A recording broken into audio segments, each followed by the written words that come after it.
Yuna pressed her blue hands against the glass window and watched the stars move slowly past the ship. She had been on the stellar harmony for 3 months now, but the sight still made her heart race. As a Velthari, she could feel the emotions of others through her mind, but humans were different. Their thoughts were like walls she could not see through. The research lab was quiet except for the soft hum of machines. Yuna looked at the data on her screen about human biology. Every test showed the same strange results. Human brains worked in ways that made no sense to her people. Where Velthari minds were open books that could be read by others, human minds were locked boxes. Still trying to figure us out? Yuna turned around quickly. Tay stood in the doorway, holding a toolkit in his hands. His dark hair was messy from working in the engine rooms all day. Even though she could not read his mind, she could see the gentle smile on his face. "I'm sorry," Yuna said, her voice carrying the musical tone all Velthari had. "I did not hear you come in." The door should have made a sound. Tay walked over to a broken panel on the wall. "Door sensors have been acting up all week. I keep fixing them, but they break again. Probably needs new parts from the next supply stop." Yuna watched him work. His hands moved with sure, quick motions as he opened the panel and looked at the wires inside. She had watched many humans work over the past months, but Tay was different. He did not just fix things. He seemed to understand them in a way that was almost like how her people understood each other through their minds. "Your research," Tay said without looking up from his work. "Are you learning anything new about us humans?" "Every day I learn something that makes less sense than the day before," Yuna admitted. She moved closer to watch him work. "Your brains should not work the way they do. The energy patterns are all wrong according to everything we know about thinking minds." Ty laughed, a warm sound that made Yuna feel something she could not name. "Maybe we are just broken." "No," Yuna said quickly. "Not broken, different. Your minds are in quiet but not empty. Like there is something very loud happening inside, but I cannot hear it." The ship suddenly shook hard. Both Yuna and Tay grabbed the nearest table to keep from falling. Red lights began flashing, and a loud alarm filled the air. "All crew to emergency stations." Commander Kale's voice came through the speakers. "We have a quantum core failure." "This is not a drill." Tay dropped his tools and ran toward the door. "The quantum core is what makes the ship move through space," he said to Yuna as they hurried down the hall. "If it fails completely, we could be stuck between stars forever." They reached the main engine room where dozens of crew members were running around. The huge quantum core sat in the center of the room, covered in warning lights and energy fields. Commander Kale, Yuna's mentor, stood near the control panel with worry on his blue Velthari face. "The magnetic containment field is failing," Kale said when he saw them. "We have maybe 20 minutes before the core goes critical." Tay looked at the readings on nearby screens. "The problem is in the secondary stabilizer circuit.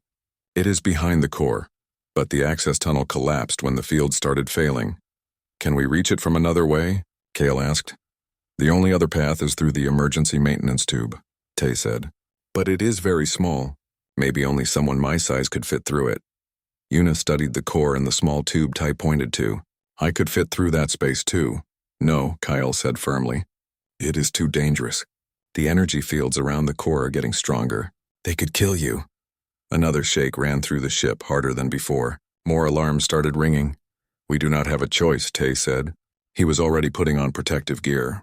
"Someone has to fix that circuit, or we all die anyway." Kyle looked angry, but he knew Ty was right. "Be very careful. Do not touch anything you do not have to."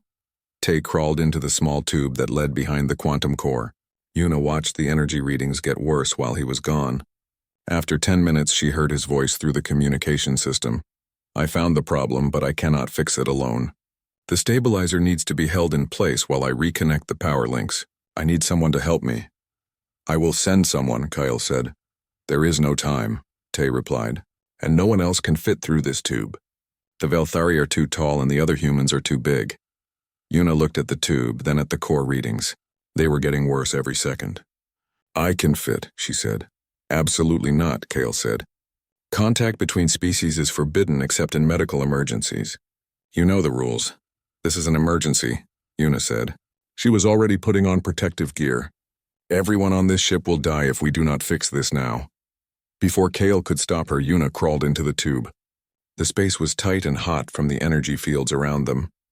She could hear Tay working somewhere ahead of her in the darkness. "Yuna?" Tay's voice sounded surprised. You should not be here. Someone has to help you, she said, crawling toward the sound of his voice. She found him in a small space behind the core, surrounded by glowing circuits and energy fields. Sweat covered his face from the heat and effort. In his hands he held a heavy metal piece that sparked with electricity. I need you to hold this stabilizer in place while I connect these wires, he said, but be very careful. Do not touch the metal directly or the electricity will hurt you. Yuna reached for the stabilizer, but it was too far away. The only way to reach it was to get closer to Tay. As she moved forward, her protective glove caught on a sharp piece of metal and tore open. My glove is broken, she said. Then do not touch anything, Tay said. We will find another way. But there was no other way, and they both knew it. The ship shook again, and sparks flew from the broken circuits around them. Yuna could see fear in Tay's eyes, not for himself, but for everyone on the ship. We have to try, she said. She reached out with her bare blue hand toward the stabilizer. Tay reached out too, trying to guide the heavy piece into place. For just a moment their skin touched. The moment their hands met, everything changed. Light exploded around them. Not from the machines, but from something else entirely. Yuna felt Tay's mind open to her like a door that had been locked for years suddenly swinging wide. She could feel his thoughts, his memories, his dreams, but they were unlike anything she had ever sensed before. At the same time, energy poured through the ship's systems. Every screen in the engine room lit up with readings that should have been impossible. The quantum core, which had been failing moments before, suddenly ran smoother than it ever had. Tay stared at Yuna with wide eyes. Something had changed in him too. She could see it in the way he looked at the machines around them, as if he could suddenly understand them in ways he never had before. What just happened? He whispered. Before Yuna could answer, Commander Kale's voice came through the communication system, full of worry and anger. Yuna! Tay, get out of there now. Something is wrong with all our sensors. We are reading energy levels that should not be possible. They crawled back through the tube as fast as they could. When they came out, the entire engine room was staring at them. Every Velthari in the room had felt something through their mental connections, something that should not have been there. Commander Kyle looked at both of them with a mixture of fear and confusion. What did you do back there? Yuna and Tay looked at each other. Neither of them knew how to explain what had happened. All they knew was that everything had changed and there was no going back. Yuna sat on the hard bed in the medical bay and stared at her hands. They looked the same as always, blue skin with long fingers. But they felt different. Everything felt different. She could still feel the memory of Ty's touch, and with it came thoughts and feelings that were not her own. The door to her room was locked. Commander Kale had put both her and Tay in medical isolation right after they came out from behind the quantum core. Dr. Sora, the human doctor, came to check on her every few hours, but always wore protective clothing and never came too close. How are you feeling? Dr. Sora asked through the speaker in the wall. Strange, Yuna answered honestly.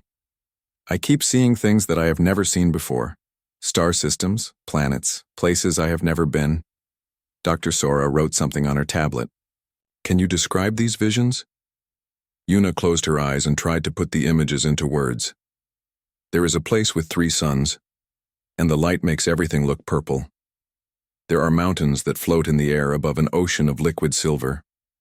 And there are beings there, but they are not like Velthari or humans. They are made of light itself. These sound like dreams or imagination, Dr. Sora said, but she did not sound sure. No, Yuna said. They feel real. More real than this room. Dr. Sora left and Yuna was alone again. But not really alone. She could feel Ty somewhere in the ship, even though he was locked in a different room. His mind touched hers like a warm hand on her shoulder. She could sense his confusion and worry, but also something else. He was changing too. In his room 3 doors down, Tay was having his own strange experiences. When he looked at the walls around him, he could see the wires and circuits inside them, not with his eyes, but with something else. He understood how. The ship's systems worked in ways that should have taken years to learn. Dr. Sora visited him next. Tay, I need to ask you some questions. Have you been having any unusual thoughts or feelings?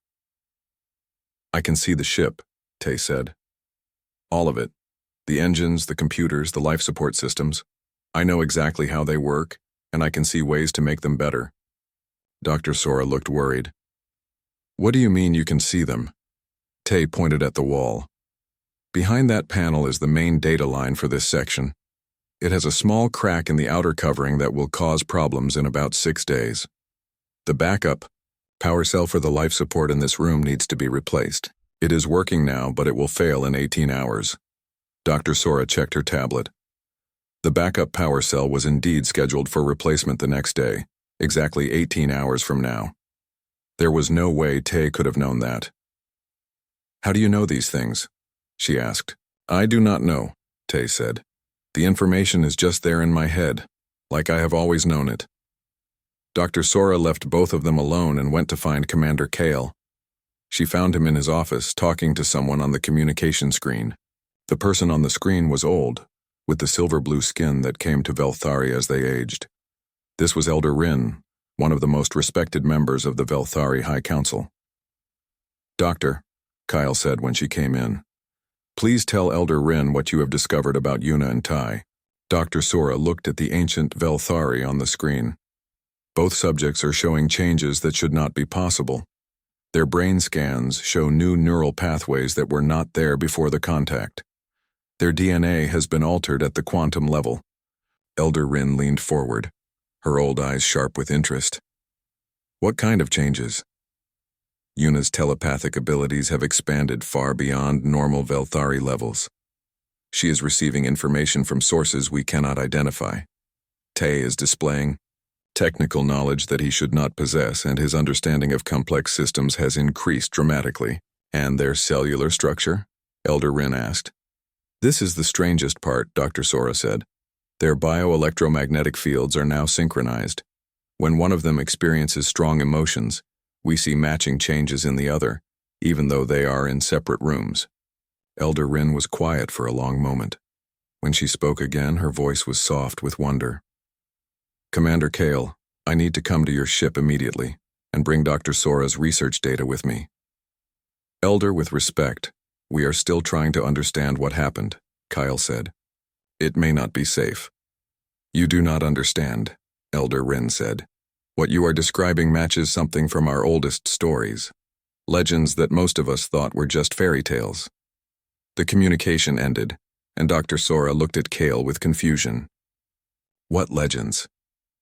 Stories about the bridge builders, Kyle said slowly.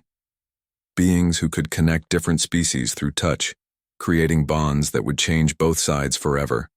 But they are just old stories. No one believes they are real. 2 days later, Elder Rin arrived on the ship. She was smaller than most Velthari, bent with age, but her mind was still sharp and powerful. She went first to see Yuna. Child, she said softly through the speaker, tell me about your visions. Yuna described the strange places she had been seeing, the floating mountains and beings of light. As she spoke, Elder Rin's eyes grew wide. These are not random visions, the elder said.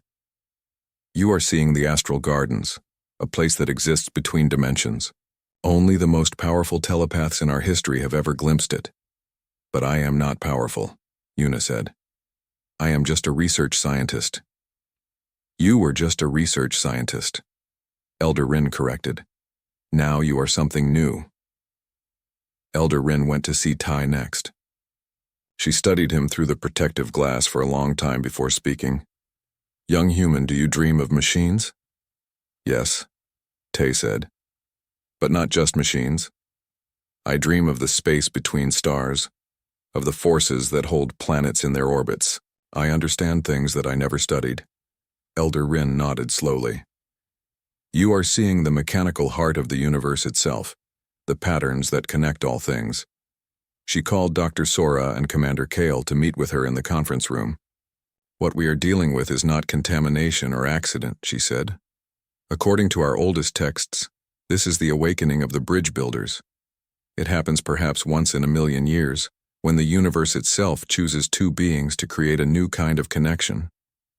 But why a human and a Velthari? Kyle asked. Because we are opposites that complete each other, Elder Rin explained. Velthari have great mental abilities but limited understanding of the physical world.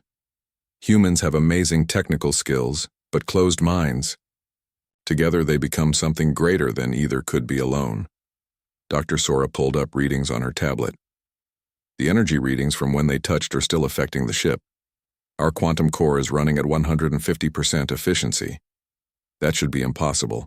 It is not just the ship, Elder Rin said. Our deep space sensors are detecting unusual activity in nearby star systems. Solar flares that pulse in rhythm with their heartbeats. Gravitational waves that match their brain activity. You are saying they are affecting stars? Kale asked in disbelief. The universe is more connected than we understand, Elder Rin said. When the bridge builders awaken, they do not just connect to each other. They connect to the cosmic forces that control the creation and movement of stars themselves.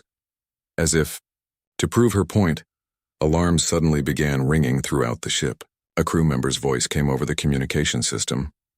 Commander, we are detecting massive solar activity from the nearest star. Energy output has increased by 300% in the last hour. Kyle and Dr. Sora ran to the main bridge where the crew was staring at screens full of data they could not believe. Elder Rin followed them slowly, a sad smile on her old face. It is beginning, she said quietly. The universe is waking up. On the main screen they could see the star closest to them pulsing with new light. The energy waves coming from it matched perfectly with the biorhythms of Yuna and Tai, locked in their medical rooms below. What do we do? Kyle asked. We decide, Elder Rin said. Do we fear this change and try to stop it, or do we embrace it and see where it leads? As she spoke, more reports came in from across the galaxy. Stars that had been stable for millions of years were suddenly showing new activity. And on the ship, Yuna and Tai could feel each other's presence growing stronger, as if they were slowly becoming two parts of the same being. The awakening had begun, and there was no way to stop it. The emergency meeting had been going on for 6 hours. Admiral Jin sat at one end of the conference table, his human military uniform crisp and formal. At the other end sat Overseer Nara, her Velthari robes flowing like water around her tall frame. Between them, the holographic images of dozens of officials from both species argued about what to do. This situation is clearly out of control, Admiral Jin said, his voice cutting through the noise. We have reports of stellar anomalies in over 40 systems. Whatever happened to Engineer Tai needs to be studied on Earth where we have proper facilities. The Velthari girl comes with us, Overseer Nara replied coldly. She is our citizen, and her telepathic changes are beyond human understanding. Only our scientists can help her. Commander Kale watched the argument with growing worry. For 3 days now, the strange events had been getting worse. Stars throughout the local sector were behaving in ways that made no scientific sense.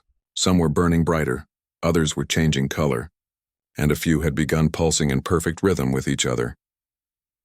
You are both missing the point, Elder Rin said quietly from her seat beside Kale. Though she was the oldest person in the meeting, many of the officials had been ignoring her. Separating them will not solve the problem.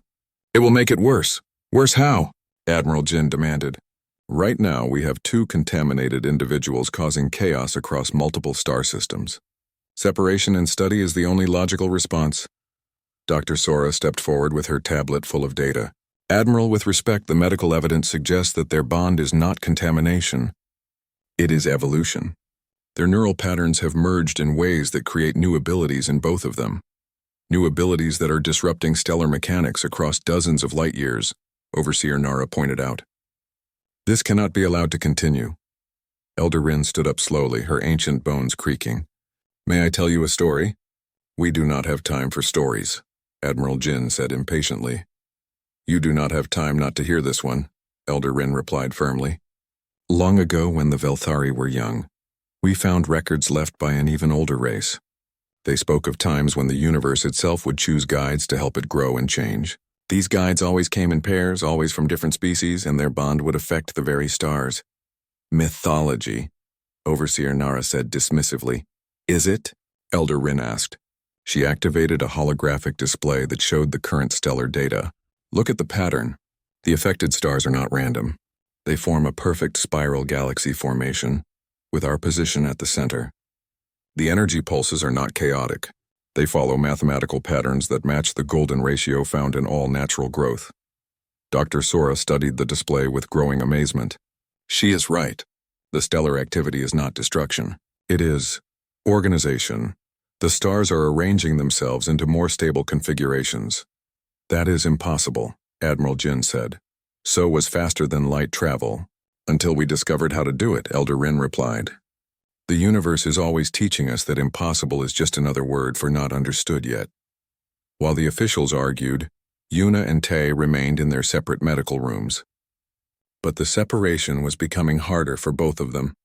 Yuna could feel Tai's frustration and confusion as if they were her own emotions. When she concentrated, she could see through his eyes, feel what he was feeling.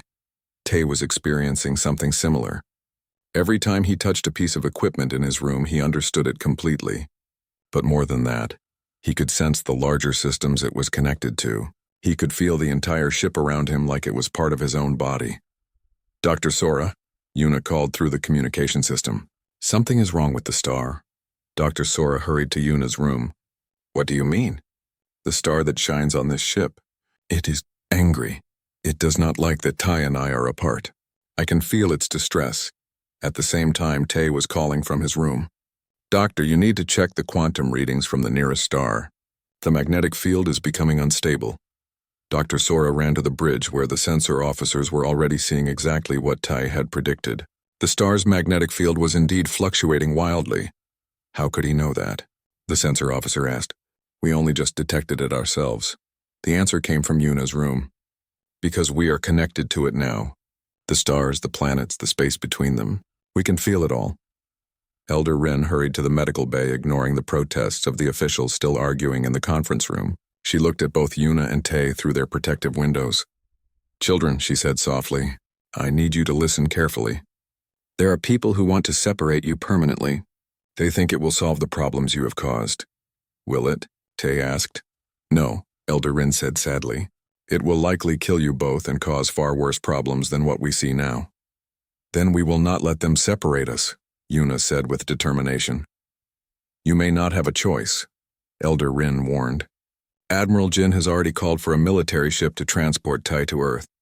Overseer Nara wants to take you to the Velthari research stations. They plan to move you both tomorrow. That night, Yuna and Tay barely slept. They could feel each other's fear and sadness through their strange connection, but they could also feel something else. The star outside was growing more unstable by the hour. Yuna, Tay whispered, even though she was 3 rooms away. I hear you, she whispered back. Not with her voice, but with her mind. What will happen if they separate us? Yuna reached out with her new abilities, trying to sense the future. What she saw made her afraid. Bad things. The star will not understand why we are apart. It will try to follow us to bring us back together. A star cannot move, Tay said. No, Yuna agreed, but it can die trying. The next morning, Admiral Jin's ship arrived. It was a massive military vessel, designed to transport dangerous materials safely.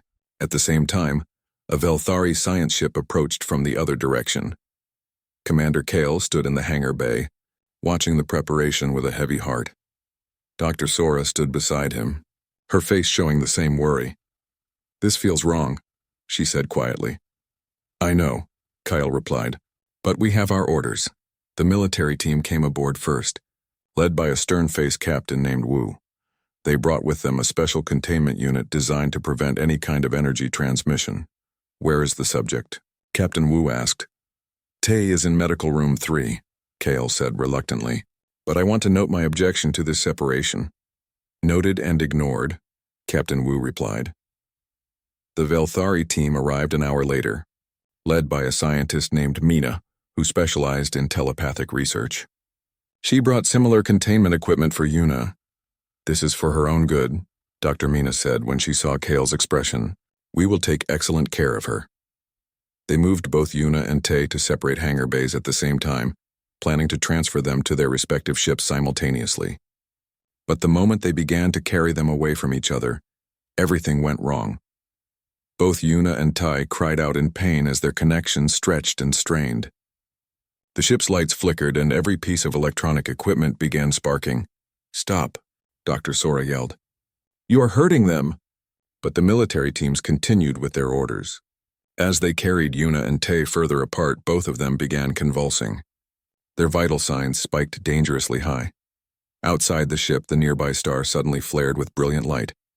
Solar radiation levels jumped to dangerous levels, and massive solar winds began racing toward them. The star is going critical. The sensor officer shouted from the bridge. Elder Rin ran to the hangar bay where they were loading Tay onto the military ship. You must stop this now, she yelled to Captain Wu. You are killing them both. Medical readings show they are stable, Captain Wu said, though Tay was clearly in severe distress. Your medical equipment cannot measure what is really happening to them, Elder Rin said desperately. On the bridge, alarms were ringing constantly. The star was now pulsing with dangerous energy and its magnetic field was collapsing. Commander, the science officer called out in panic. The star is beginning core collapse. At this rate, it will go supernova within hours. Kale realized what was happening. Bring them back, he ordered over the communication system. Bring both of them back to the ship now. I have my orders, Captain Wu replied from the military ship. Your orders will kill everyone in this system. Kale yelled back, but it was too late. The military ship and the Velthari science ship both jumped to faster-than-light speed, carrying Yuna and Tay in opposite directions across the galaxy. The moment they disappeared, the star exploded. The shockwave hit the stellar harmony like a giant hammer, throwing everyone to the floor. But somehow the ship survived. When the crew picked themselves up and checked the sensors, they found something impossible. The star had not gone supernova as expected. Instead, it had collapsed into something new, something that pulsed with the same rhythm as Yuna and Tai's heartbeats. And from across the galaxy, they could detect similar events happening in other systems. What have we done? Commander Kyle whispered, staring at the transformed star on the main screen. Elder Rin stood beside him, tears running down her ancient face. We have torn apart something that the universe itself created, and now the universe is trying to fix what we have broken. Across space, the effects spread. Every star that had been connected to. Han stared at the data streaming across his computer screen in the Seoul Research Center and could not believe what he was seeing. As Tay's younger brother and one of Earth's top quantum physicists, he had been monitoring the stellar anomalies since they began. But the new readings were beyond anything in known science. Director, he called to his supervisor. You need to see this. Director Park came over and looked at the screen. Her face went pale as she read the numbers. These gravitational wave measurements cannot be correct. I have checked them 6 times, Han said. The waves are coming from the direction where my brother was taken. But they are not natural gravitational waves. They have a pattern, almost like a language, Director Park finished quietly. Across the galaxy on the Velthari research station, similar discoveries were being made. Dr. Rena, a joint species researcher who had been studying the anomalies, stood before a room full of scientists from both human and Velthari worlds. The evidence is clear, she said, pointing to the data displayed behind her. The stellar disruptions are not random destruction. They are attempts at communication. The universe itself is trying to tell us something. An old Velthari scientist named Guardian Ho stood up slowly. She was ancient even by Velthari standards, with silver-white skin that seemed to glow with inner light. Dr. Rena is correct, Ho said in a voice that carried the weight of centuries. But she does not understand the full truth. I have spent my life studying the old texts, the ones that speak of the star speakers. More mythology, one of the human scientists said dismissively. Guardian Ho turned her ancient eyes on him. Tell me, young human, is the death of 47 stars in 3 days mythology? The room fell silent. That was exactly how many stars had collapsed since Yuna and Tay were separated. The star speakers are not myth, Ho continued. They are the universe's way of guiding its own evolution. When cosmic forces become too complex for natural processes alone, consciousness must step in to help. On Earth, Minister Wu was having an emergency meeting with the Global Defense Council. The stellar collapses were causing panic throughout human space. Some systems had already begun evacuating planets as their stars became unstable. Where is Engineer Tay now? Minister Wu asked Admiral Jin. Secure facility on Europa, Jin replied. Our best scientists are studying him around the clock. And his condition? Jin hesitated. Deteriorating. He has not eaten in 4 days. His vital signs are dropping steadily. The medical team thinks he is dying. Minister Wu turned to Han, who had been brought to the meeting as an expert on the quantum effects. Can you explain what is happening to your brother? Han pulled up his research data. Based on my analysis, Tay and the Velthari scientist Yuna were quantum entangled at the subatomic level. Their consciousness, their life force, everything that makes them who they are, became connected across dimensional space. Speak in simple terms. Please, Minister Wu said. They are like 2 parts of the same person now, Han said. Separating them is like trying to cut a living being in half. Both halves will die without the other. At the same time, similar conversations were happening in Velthari space. Overseer Nara was receiving reports that Yuna was in equally bad condition, growing weaker by the day. The girl refuses to cooperate with our tests, Dr. Mina reported. She just sits in her cell and stares at the wall. Sometimes she speaks to someone who is not there. Who does she speak to? Nara asked. We believe she is trying to communicate with the human, Tay, but it should be impossible at this distance. What Dr. Mina did not know was that Yuna was indeed speaking to Tay.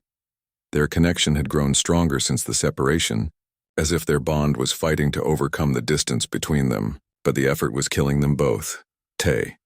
Yuna whispered in her cell, knowing he could hear her across the galaxy. I can feel you getting weaker. The stars are dying because of us, Tay replied weakly from his own prison. I can sense each one as it collapses. They are trying to follow us, trying to bring us back together. We have to do something, Yuna said. But I do not know what. Their conversation was interrupted by urgent alarms. On both their locations, the nearby stars were beginning to show signs of instability. The stellar collapse pattern was spreading, following the paths to where Yuna and Tai were being held. Captain Q of the joint rescue vessel Harmony's Hope was one of the few people who understood what was really happening.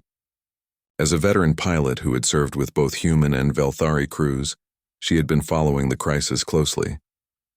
We have to bring them back together, she said to her mixed crew of humans and Velthari. It is the only way to stop the stellar collapses. How? Asked her first officer, a young Velthari named Lee. Both governments have classified their locations as state secrets. Then we find another way, Q said grimly. Because if we do not, this entire sector of the galaxy will be lifeless within a month. Using her connections from years of service, Q began quietly gathering information. She learned that Tai was on Europa and that Yuna was on a research station near the Velthari homeworld. Both were heavily guarded. Meanwhile, the stellar anomalies were getting worse. Han's quantum readings showed that the gravitational waves were forming increasingly complex patterns. It was as if the universe was trying to speak more and more desperately. Guardian Ho arrived at the Velthari research station where Yuna was being held. Despite Overseer Nara's objections, Ho demanded to speak with the girl. Child, Ho said gently when she was brought to Yuna's cell. Do you understand what you and the human have become? Yuna looked up with tired eyes. We are connected to everything. The stars, the planets, the space between them. But the connection is breaking because we are apart. Yes, Ho said sadly. You have become the universe's way of speaking to itself. But separated as you are, the message is being lost. When what message? Yuna asked. Ho showed her a holographic display of the galaxy. New stars are trying to form in the outer regions, but they need guidance to create stable systems. That is your purpose. You and Tay are meant to help guide the birth of new star systems that will support life for billions of years. But how can we do that if we are prisoners? You cannot, Ho said simply, which is why I am going to help you escape. On Europa, similar events were unfolding. Han had convinced several sympathetic scientists that his brother needed to be reunited with Yuna to survive. Dr. Kim, the head of the research facility, was beginning to agree. The boy is dying, Dr. Kim said during a staff meeting, and our star is showing signs of instability. Maybe the connection between these events is not coincidence. Are you suggesting we release a potentially dangerous individual? Admiral Jin asked via video link. I am suggesting we consider that we might be the dangerous ones, Dr. Kim replied. We separated 2 beings that the universe wanted connected. Now the universe is trying to fix our mistake, and the process is destroying everything around us. Han leaned forward. I have been tracking the gravitational wave patterns. They are not random. They form mathematical sequences that match known patterns for stellar formation. The universe is trying to teach us something about how to create new star systems. That is impossible, Jin said. So was everything else that has happened, Han replied. But the evidence is right in front of us. My brother and Yuna are not just connected to each other. They are connected to the fundamental forces that create and maintain stars. As if summoned by their conversation, the facility's alarms began ringing. The sensors showed massive energy pulses coming from Jupiter's star Sol. The pulses matched Tae's heartbeat exactly, Dr. Kim observed with growing alarm. And they are getting stronger. 3 star systems away, Captain Q was putting her rescue plan into action. Her ship, officially on a routine supply mission, had quietly gathered a crew of volunteers who understood what was at stake. We get the girl first, she explained to her team. She is easier to reach. Then we use her connection to Tae to find him. And if the governments try to stop us? Lee asked. Then we remind them that dead governments cannot enforce laws, Q said grimly. And at the rate stars are collapsing, that is exactly what we will have soon. The Harmony's Hope approached the Velthari research station under the cover of a supply convoy. Guardian Ho had disabled the security systems from the inside, and Dr. Rena had provided the access codes. Remember, Ho told them as they prepared to extract Yuna. She is very weak. The separation has been draining her life force. Handle her gently. When they found Yuna in her cell, she was barely conscious, but the moment she sensed their rescue, her eyes opened wide. Tae, she whispered. I can feel him. He is so far away, but I can feel him. We will bring you to him, Q promised. But first you need to help us stabilize the local star. Can you do that? Yuna closed her eyes and reached out with her abilities. Slowly, the dangerous energy pulses from the nearby star began to calm. I can hold it stable for a while, she said weakly, but not for long. We need to reach Tae soon. As the Harmony's Hope raced toward Earth carrying Yuna and her rescuers, the pattern of stellar collapses began to change. Instead of random destruction, the dying stars started forming pathways through space, creating a trail that led directly toward where Tae was held. The universe was guiding them home. The rescue of Tai from the Europa facility happened faster than anyone expected.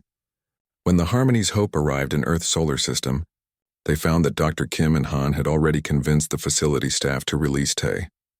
The young engineer was barely alive, his body failing from the forced separation. Bring her to the medical bay quickly, Dr. Kim said as soon as Yuna was brought aboard. His vital signs are critical. Captain Q carried Yuna to where Tai lay unconscious on a medical bed. His breathing was shallow and his skin had lost much of its color. But the moment Yuna was placed in the bed beside him, both of their conditions began to improve. Their bio-readings are synchronizing, Dr. Rena observed, watching the medical monitors with amazement. Heart rate, brain activity, even their cellular regeneration patterns are matching. Han stood beside his brother's bed, relief clear on his face. Will he be okay? They both will be, Dr. Rena said. But look at this. She pointed to the ship's external sensors. The stellar activity in this system is calming down. Sol's energy output is returning to normal levels. Guardian Ho, who had joined the rescue mission, nodded with satisfaction. The universe recognizes that its chosen guides are together again. But the real work is just beginning. As Yuna and Tae recovered, Captain Q received urgent communications from across the galaxy. The stellar collapses had stopped, but something new was happening. In the outer regions of several galaxies, massive clouds of cosmic dust and gas were beginning to condense into new stellar formations. It is happening exactly as the ancient texts described, Guardian Ho explained to the assembled crew.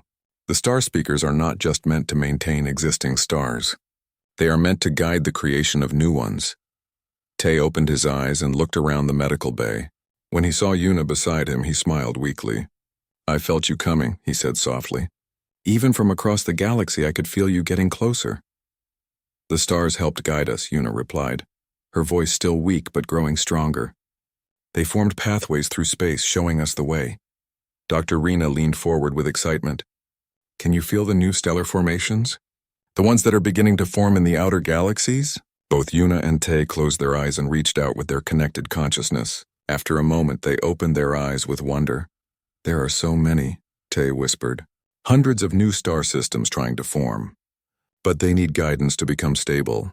We can help them, Yuna added, but we need to be closer. Guardian Ho smiled with ancient wisdom. Then we shall take you there. The journey to the stellar formation region took 3 weeks. During that time, governments from across the galaxy were forced to confront the reality of what Yuna and Tai represented. The stellar collapses had stopped, but the economic and social disruption caused by the crisis had changed everything. Minister Wu arrived at a joint emergency session between human and Velthari leaders with a new proposal. We cannot continue to treat these individuals as prisoners or test subjects, he said to the assembled officials. They have clearly become something beyond our normal understanding. Overseer Nara, who had initially wanted to separate Yuna and Tai, now found herself agreeing. The damage caused by our interference was far worse than anything they had done naturally. Perhaps it is time to let them fulfill their apparent purpose. Elder Rin, participating via holographic communication, addressed both governments. The ancient texts speak of the star speakers as guides for cosmic evolution. They appear when the universe needs conscious assistance to grow and develop. Fighting this process only causes destruction. Admiral Jin, still skeptical, asked the obvious question. And what happens to human and Velthari sovereignty if we allow 2 individuals to control stellar formation? They do not control it, Guardian Ho corrected gently. They guide it. There is a difference. A gardener does not control how plants grow, but helps them grow in ways that are healthy and beneficial. When the Harmony's hope reached the stellar formation region, what they found took everyone's breath away. Massive clouds of cosmic material stretched across light years of space, swirling in patterns that defied normal physics.